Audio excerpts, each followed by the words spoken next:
This is AnnHelen. In this tutorial, I'm going to show you my portrait or face drawing process. Please read the descriptions under the video for a more comprehensive list of the lessons I am covering in this video.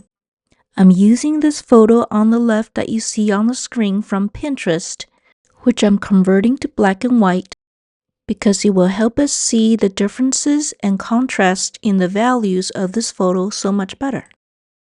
But let's begin setting the correct cranium structure by using the Loomis method. Remember that the sides of the head are slightly shallower, so I'm drawing a smaller circle to indicate the position of the ears, or the ear we can see on the left side to us. I'm also drawing in the areas for the neck and shoulders because it's really weird to just have a face, especially in terms of composition for a portrait. I like using the Loomis method for setting the cranium structure because it is so helpful in keeping my central line, in line. And the whole idea of using the method is to use it as a standard or a guide to the rest of your portrait drawing. As a guide, not only does it help us to establish the standard or usual proportions of a face at this angle, it also helps us improve our observational skills as we're forced to not only use the guide but also look at our reference and constantly compare the guide to the reference. And to improve your drawing skills, you definitely have to improve your skills of observation. So basically what that means for me is if I cannot see a line, I cannot draw a line. If I do not see a shadow, I will not be able to draw it as a shadow. And until I can see a shape, I will not be able to draw that shape with my pencil. Have you ever finished a drawing and a few days later look back on the drawing and went, "Oh, why didn't I see that?" Well, it happens to the best of us.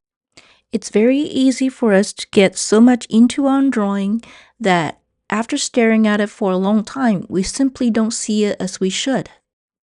So one of my goals for each of my drawing session is not just to draw a face, but also to improve my own power of observation.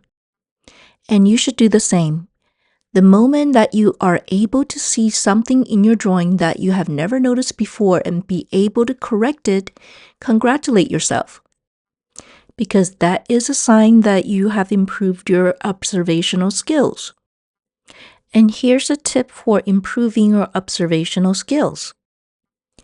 Take breaks in the middle of your drawing, step back, and give your eyes a rest for a couple of minutes. Go do something else, and in a few minutes or even a half an hour or even an hour, come back to your drawing. Then you can see your own portrait drawing or facial drawing with a fresh pair of eyes. Or if there are certain time constraints and you can't move yourself away from your studio or your notepad, you can turn your drawing upside down and do the same with your reference. Or simply step away further from your reference drawing. I did that yesterday after I finished a portrait drawing and immediately spotted a big mistake that I didn't see at all, and wished that I had taken breaks in the middle of my own portrait drawing. So take breaks from your own portrait drawing or facial drawing process because they also will help you with your observational skills.